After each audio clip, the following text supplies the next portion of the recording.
right, Jim George is here, and that means it's Friday. Maybe I can say it the other way around. It's Friday. That means Jim George is here. Yeah. That's the way to do it. If you have a question for Jim, you can call in 622-9622. Good morning, Jim. How you doing? Good morning.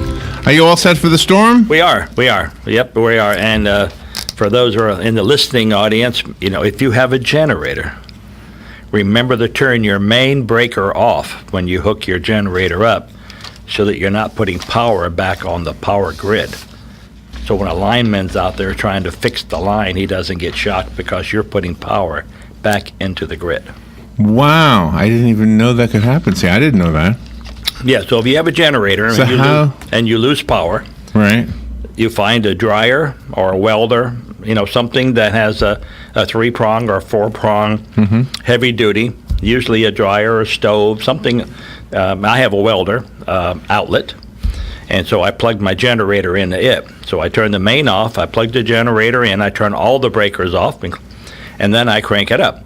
Once it's cranked up, I start turning one breaker on at a time and listening to the generator. So when you turn lights on in the house, generator doesn't even bother to mention it. As soon as you start adding a refrigerator or an air conditioner or a water heater, it starts to bog down. Starts to chug. I have a question about the electricity that could endanger a lineman. I have a question about that. The advice is good, but everybody's not going to know that or adhere to it. Yes. So how does the lineman protect himself? Well, they wear gloves and protective gear, but they also wear these little badges. I don't have a badge. Mine's like a pin. I'll raise this up. And if you get anywhere near electricity, it glows and beeps. Oh, really? So that's a way to know. Wow. Right. So then you know automatically somebody down the line is using a generator? Yes. Oh, wow. And if you're in a neighborhood, let's say it's kind of affluent, let's take Juliet Falls. Every house has a generator. They're built with generators. Oh, really? For the power grid. So if you'll never lose power. So when a lineman goes in there to work, he's got to suspect that someone hasn't turned the main off. So he'll check everything before he starts working. Now, the infrastructure in Juliet Falls is all underground. But there again, it comes back out to a transformer, which feeds another line, so you have to because the two voltages will buck themselves, and you can get shocked very, very easily. Is that a pretty community? Beautiful. It is. It's very beautiful. It's a pretty name, Juliet Falls. Yeah, very beautiful. Well, don't you think maybe then the generator should have an automatic off, like when it feels the regular electricity coming on, that it'll automatically click off? So they have that in Juliet Falls, for instance. Oh. They come with an automatic transfer switch. Oh. So as soon as the power goes off, the transfer switch switches to the generator. The generator senses that the power has been turned off. It starts itself and produces power. As soon as the power comes back on, it senses power is back on and turns itself off. That's called an automatic transfer switch. But if you have one of the generators that's in your garage or somewhere where you just bring it out whenever you need it, you have to remember to turn the main breaker off. You don't need the main breaker on because you're feeding the panel yourself through a back feed, which is a stove plug or a dryer plug or a welder plug. You're feeding the breaker. So you've got to turn that main lug off. Let's stick to the generator topic because it's probably something people are thinking about. Yes. Is it too late if the storm is going to get here Sunday? Or Monday? Well, Sunday or Monday. I don't know when. But is it too late, being Friday, to find an electrician to help you with that? It seems like they've got their hands full now. Yeah, then they do. I was at the electrical house this morning, and people were in trying to buy dryer plugs so they can make their own cords. Buy the LP30s or the LP20s, which are the male adapters, which go into the generator, and they're all sold out. Now, you would think, and this happens every so often, that the electrical places, even Lowe's and Home Depot, would have hundreds of these. They don't. Oh. They don't. They're so narrow-sighted. I mean, they could have made a fortune selling pre-made cords with the 3 prongs on one end and 2 prong, that kind of stuff. I mean, people would pay $100 for that cord easily. Yeah. Because the parts alone, the LP30 or LP20, that's like $20. The dryer plug, that's probably another $20. Then you have the cord, that's probably another $20, and then someone's got to assemble it.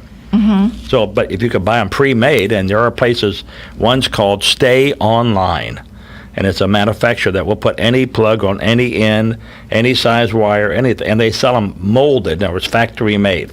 Oh my gosh. And so if you ever needed a cord, they had to have one certain plug on one end and one on the other. It's too late now. I mean, if you called Stay Online today and ordered it, you probably wouldn't get it for 2 weeks. But the Yeah. idea is it's not too late to buy the parts and make your own cord.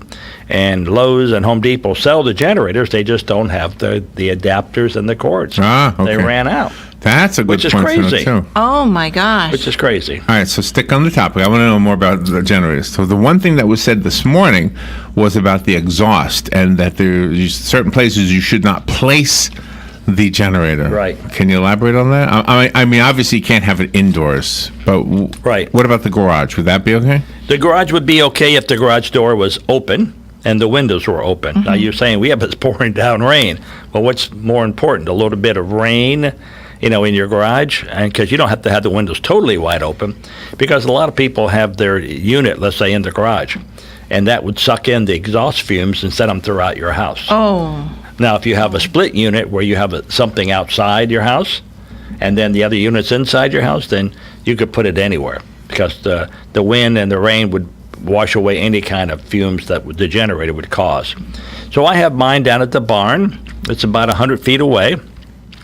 And I set it literally outside and put a tarp, 4 poles and a tarp over it. So just to you keep need to it- cover it. So the rain does need to be off of it. Yeah, it's a motor. You don't want to have something Right. heated up, super hot, running, and then cold rain hit it. You could crack a block. But one year I forgot to bring it further out of the garage. I had it like half in, half out. And my wife has a nice plastic container where she puts in her gloves and her yard stuff. And then, literally the exhaust melted that sucker. No. Oh my gosh. Really? It was hot exhaust. Oh no. Another trick is don't let the generator run dry. Because once it's dry, it shuts itself off. Right. And you add gas, it's heck starting that sucker. Oh, Because really? first of all, it's hot. Now the gas fumes are, there's more fumes than there is gas almost. So what we do is we time ourselves. We say, okay, let's go down in 1 hour and see how low the gas is. And While it's running, you while can it's running. you can do that. And if You it's can only open like it. an inch down, you can get a ruler, a wooden ruler, or a paint stick, or even a normal stick, and stick it in there. Mm-hmm. And when you see it going down more than half, then okay, it ran for 2 hours and it only used half a tank. So then what you would do is you would fill it back up. Get an idea. Now, they don't want you to fill it back up while it's running, but Oh. just about everybody I know does while it's running. Oh, really? You just got to be safe, Isn't that the same danger as putting gas in your car while it's running? more or less, because there's hot fumes and things. Remember, what is combustible more than the gas is the fumes. I mean, the other day I was doing a small barbecue. This is like last Sunday, and I had coals in the in the container, the grill, small grill, real small, like 14-inch by 10-inch. I was just going to do a couple of steaks. And so I had a bag of charcoal near it. And by near, I mean like 2 foot away. But it was one of those kind of charcoals that Publix sells that already has the fluid in it. Oh, okay. They've already been pre-soaked. Uh-oh. They're ready. What happened? It caught on fire. Oh, my 2 gosh. foot away. Wow. I mean, caught on fire.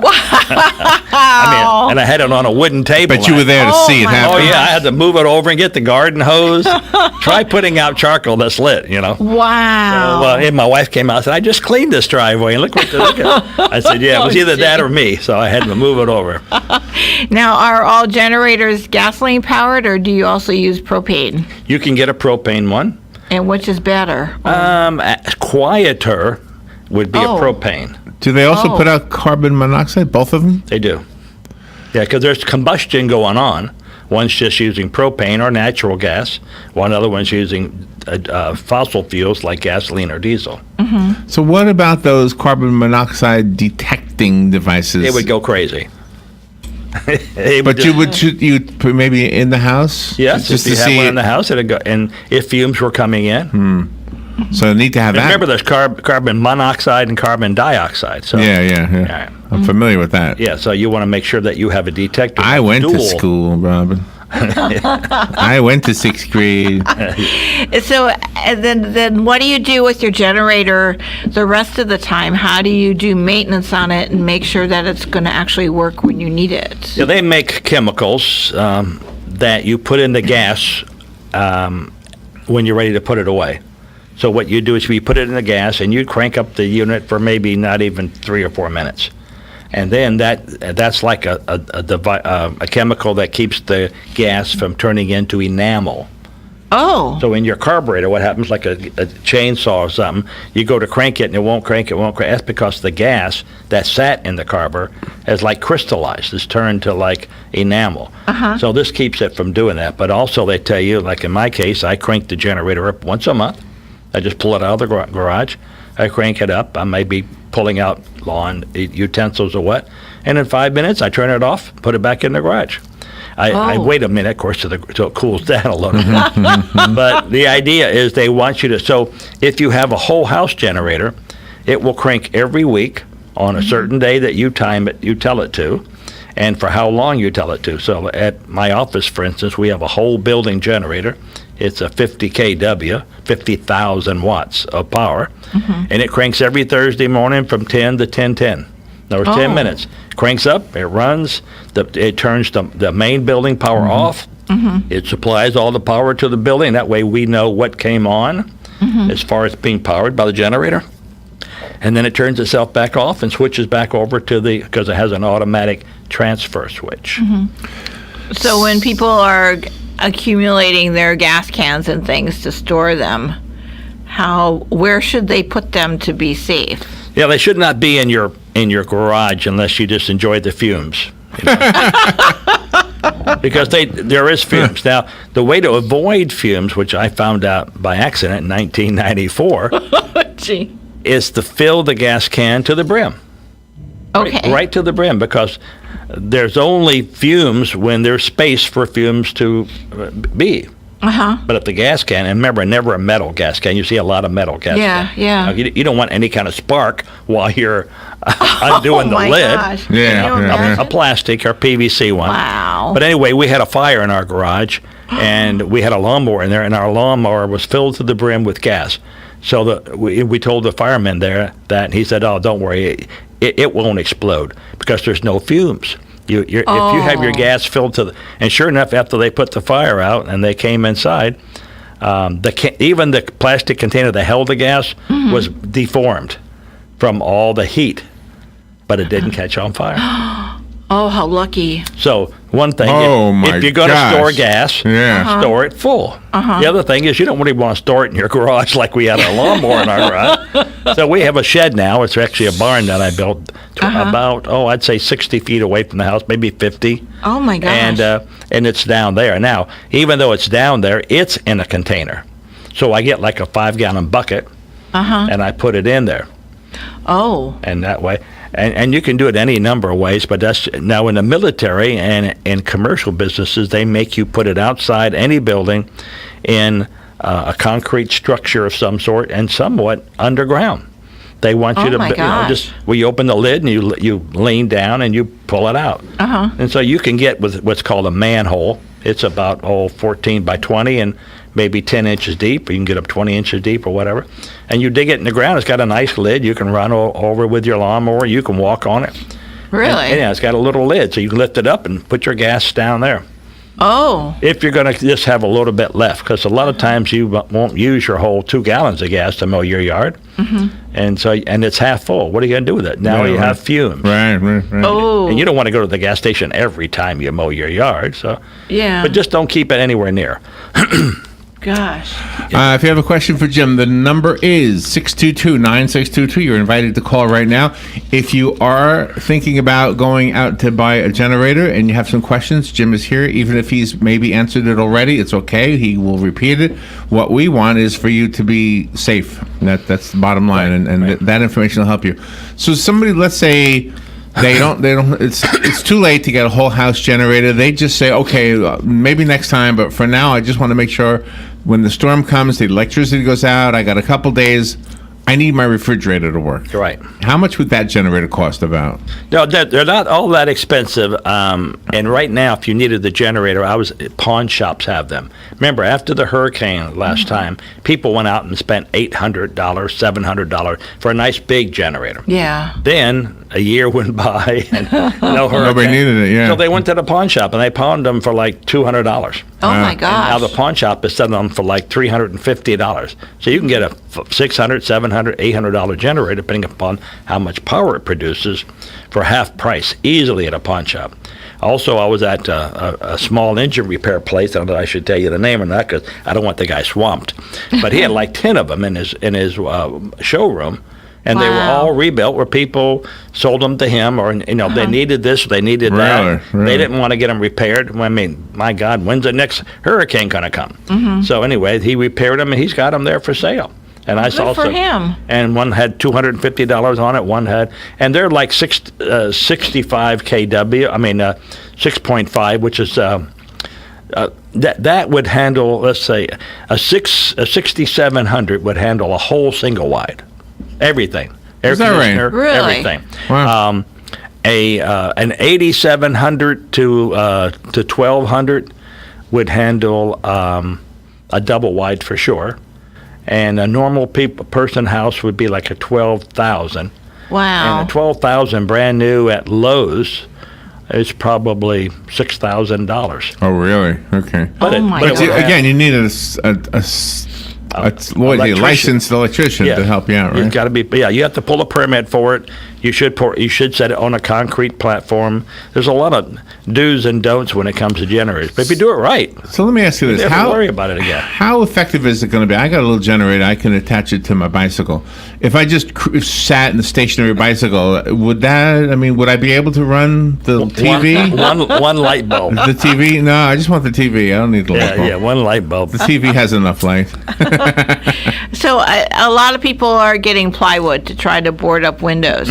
How do you do that without destroying the concrete around the windows? You can do it multiple ways. You can drill holes in your concrete wall and attach the anchor. The anchor can be anything from a device that already has a screw coming out of it with thread. Okay. And therefore, you just drill a hole in your plywood and you put it over over that. Or you can put a lead anchor in there that accepts a screw. And therefore, you drill, so you measure, let's say, 4 inches over from your sill or 8 inches over, and then you measure your plywood, and when you drill your holes, they line up perfectly, and you screw it on. But just as a clarification, if you had some bisqueen and some tape, and maybe one or two 1x4s or 1x6s, something lightweight, you would screw those on. The bisqueen would keep the driving rain from coming through your windowsill and coming through your opening sill, because a lot of the caulk around the window may be dry and such. And what the 1x4s would do is help put it on there, but keep large objects like a garbage can lid or something from hitting your window and breaking it. So you don't have to cover the whole window with plywood and be in the dark. You just need to protect the window. The mall, the last time I saw them cover up these, not our window, Dan. Nobody covered our window. No, nobody did. But the doors, they had like metal barriers or whatever they put up there. They had something very fortified looking at. Well, it was pre-made, and there was when they built the mall, they created they put the lugs in there, Right. Either the screw sticking out of the screw that has to go in, either one, and they put them aside, and they labeled them. Let's say south, so it'd be like S1 or S2, Right. and they just go. So they're already pre-measured, but then you have to store them somewhere. Now the mall has. You probably know if you've been in the mall behind the scenes, there is walkways everywhere in the mall. Yeah. There's hallways everywhere that normal people don't go in. They store them there. Yeah. Stuff stored in the hallways. Now, the Sanford Zoo put out a press release stating that they got over 400 animals, and they're going to put them in special concrete enclosures and things. So, how are you going to protect the doggies that your wife has? We don't. We just doesn't leave them care. out there. He doesn't. Leave Jim them doesn't out care. Yeah, they live out there. You just Because it's let only them run- wind and rain. It's not, and we have enclosures. All of our dogs are in a minimum 14 by 12 pen, chain link fence pen with the top. So, Oh. for the driving rain and such. And so they'll each be in their own cages. Uh-huh. And then we're secured on 4 sides by solid walls, and on Oh. the front just by the cage itself. So, and they have a doghouse.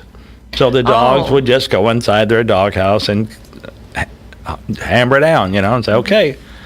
The biggest part with the dog is they howl and bark at noises. So Oh. noises hitting their, yeah, so the yeah. neighbors are going to go crazy.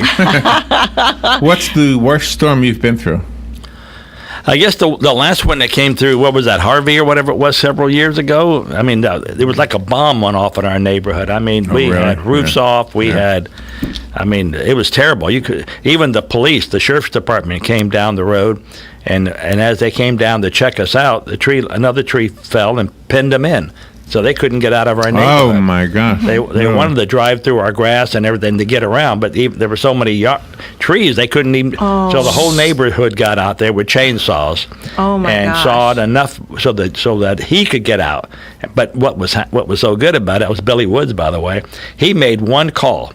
And within an hour, they had heavy equipment down our street. Now, they didn't remove anything. They just pushed it out of the way so cars could get in and out of the Yeah, street. sure. Good Well, for that's them. perfect. Yeah, Yeah. that's all All we right, need, that so- mobility. So one more, because you know about electricity.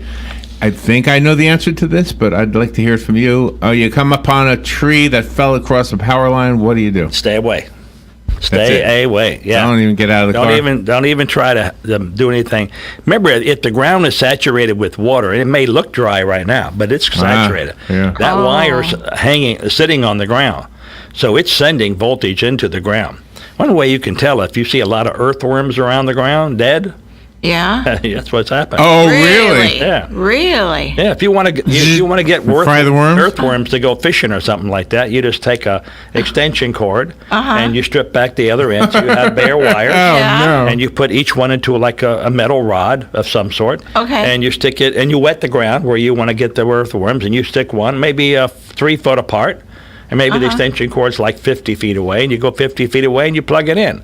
Count to like 20 and unplug it and go back, and those earthworms are coming out of the ground. What if my neighbor's sitting on her Wow, toilet? Would that's she get great. shot? No. She won't get shot. I sitting on- love this because that's a really good fishing bait. Those fat earthworms. Come right out. A lot of people will take an inverter and put it in their car. Uh-huh. In other words, that turns the 12 volts to 120. Oh. And then they do the same things. They go to a spot that's real mucky, palm trees have been hanging out, and that's it.